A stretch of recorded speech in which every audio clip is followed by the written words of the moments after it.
जाइए इत्मीनान से। पूरे हिंदुस्तान में जनाब हुज़ैफा अमीर रशादी साहब उलमा कौंसिल के, इनकी इज्जत, वक़ार, मर्तबा, सियासत का बुरे वक्त में बैक वक्त ये लोग हाजिर हो जाते हैं और पूरे थाने को घेर लेते हैं। वरना हिंदुस्तान में कोई पार्टी नहीं है, कोई सियासत, कोई लीडर नहीं है। सदियों में बस एक ही लीडर होता है, सदियों में बस एक ही लीडर होता है, बाकी सब स्पीड ब्रेकर होता है। मज़ाहिया शायर का लुत्फ ले रहे थे ज़ैबी साहब। आइए कुछ सीरियस बात कर लेते हैं हम लोग। बिल्कुल, मैं इस शेर से अपनी शुरुआत करूंगा। मुल्क के जो मौजूदा हालात हैं कि मोहब्बत से हम अपनी बात का आगाज करते हैं कि दुश्मन भी हमारी गुफ्तगू पे नाज करते हैं, और कहाँ से फितना उठता है, कहाँ नफरत पनपती है, समझ लेते हैं सब लेकिन नजरअंदाज करते हैं। और जो मौजूदा हालात है मुल्क के कि किसी कमजर्फ की शोला बयानियों से ना डरिएगा। ये जो कमजर्फ बैठे हुए हैं हुकूमत में, तो किसी कमजर्फ की शोला बयानियों से ना डरिएगा। जो खाली होते हैं बर्तन बहुत आवाज करते हैं, और नहीं होती कभी साहिल के अरमानों से वाबस्ता। बेशक सच है, हमारी कश्तियां रहती हैं तूफानों से वाबस्ता। और हमारा ही जिगर है और हमारा ही कलेजा है कि हम अपने जख्म रखते हैं नमकदानों से वाबस्ता। और नलेचल खानकाहों की तरफ है शेख हरम मुझको, मुजाहिद का तो मुस्तकबिल है मैदानों से वाबस्ता। आज हाजीपुर की सरजमीन पे एक शानदार मुशायरा ऑर्गेनाइज करने के लिए जैद साहब को, शारिफ साहब को, गामा साहब को, तमाम लोगों को बहुत बहुत मुबारकबाद। और हमारे बीच जो नौजवान हैं, बुजुर्ग हैं, उन तमाम लोगों को मुबारकबाद कि आप लोगों ने इस शानदार महफिल को सजाया। बहुत कुछ ना कहते हुए, आप लोग दूसरे मूड में हैं, मैं दूसरे प्रोग्राम में था, कई बार कॉल आया तो आप लोग के बीच हाजिर हुआ। और हर चीज के साथ साथ दूसरे हमें थोड़ा सा तहजीब और तमद्दुन को भी बाकी रखना है। बिल्कुल, हमारा जो जिला है आजमगढ़, उसकी एक अलग पहचान है पूरे हिंदुस्तान के अंदर, पूरी दुनिया के अंदर। तो सारे मेहमानों को मौका दें। अभी वो शेर में अपनी बात कह रहे थे ना, किसी एक को ही लेके निपट जाएंगे तो कैसे काम चलेगा। तमाम मेहमान शुराए कराम आपके बीच में हैं, तो सारे लोगों को मौका दीजिए, सबकी बातें सुनिए, सबका अशार सुनिए, ताकि कोई भी यहाँ से जलालत महसूस करके ना जाए आपके बीच। तो सबको मौका देना है, सबकी हौसला अफजाई करनी है। और उसके साथ साथ हमें और भी बहुत कुछ देखना है कि मुल्क में क्या चल रहा है। अभी हमारे साथ में बैठे हुए हैं हमारे नदीम भाई, खुर्शीद भाई हमारे बीच में मौजूद हैं। मुंबई रहते हैं, अभी बहुत बड़ा काम किया इन्होंने। बरबसपुर की एक बच्ची थी जिसका 35 लाख रुपए तकरीबन ऑपरेशन में खर्चा था, कोई पुरसाने हाल नहीं था। इन्होंने एक तहरीक चलाई और सोशल मीडिया के जरिए इकट्ठा करके उसका ऑपरेशन कराई। तो एक बार जोरदार ताली आप लोग खुर्शीद भाई के लिए बनाइए, जो तमाम साथी इस तरह के कामों को अंजाम दे रहे हैं। तो और दूसरी बात ये कि उर्दू जबान की बात होती है, ये हमारी आपकी जिम्मेदारी है कि हम लोग उसको जिंदा रखें। कमी हमारी है कि हम लोगों ने इसको बोलना छोड़ दिया, पढ़ना छोड़ दिया, लिखना छोड़ दिया, तो कमी हमारी है। और जो लोग भी बेवकूफ हैं, वो लोग जो उर्दू जबान को एक खास मजहब से जोड़ के देखते हैं, ये एक ऐसी जबान है कि जो पूरी दुनिया की सबसे शीरीन और सबसे मीठी जबान है। वो बेवकूफ है जो इसको कहते हैं कि मुसलमानों की जबान है।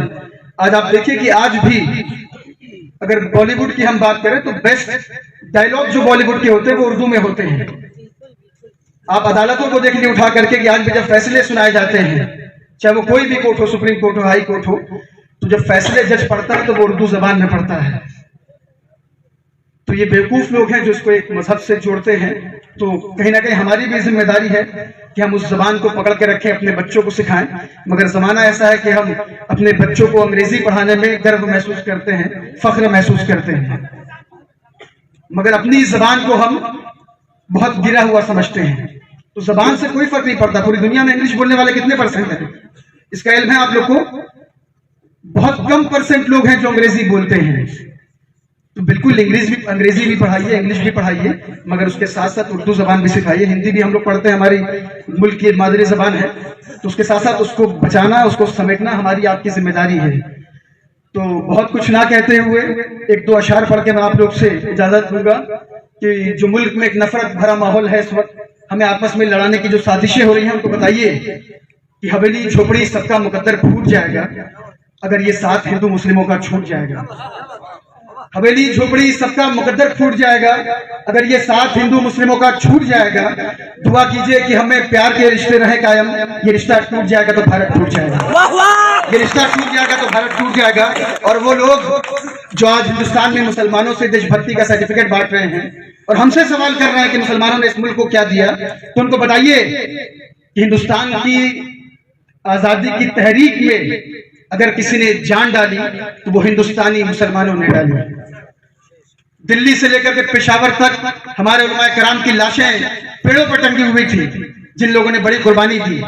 तो चंद बात कहता हूं कि हिंदुस्तान का मुसलमान क्या कहता है, इनको बताइए। जो लोग हमें देशद्रोह कहते हैं, जो हमें तरह तरह के अल्फाजों से नवाजते हैं कि भारत देश के टुकड़े करने की क्यों तैयारी है, देश के गद्दारों से कह दो धरती जान से प्यारी है।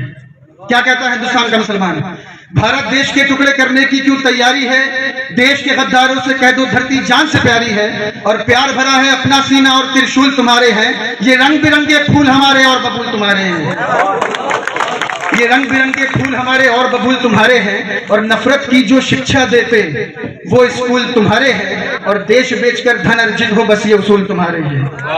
और आने वाली नस्लों अब ये तुम पे जिम्मेदारी है, देश के गद्दारों से कह दो धरती जान से प्यारी है, ये धरती जान से प्यारी है। और मंदिर में भी ऊंच नीच हो,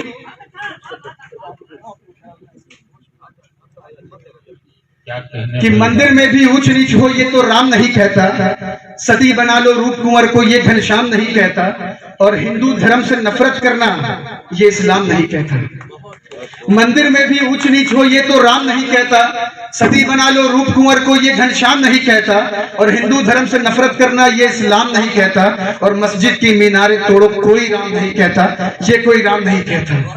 तो कुर्सी के खातिर नेताओं की यारो ये मक्कारी है, देश के गद्दारों से कह दो धरती जान से प्यारी है, धरती जान से प्यारी है।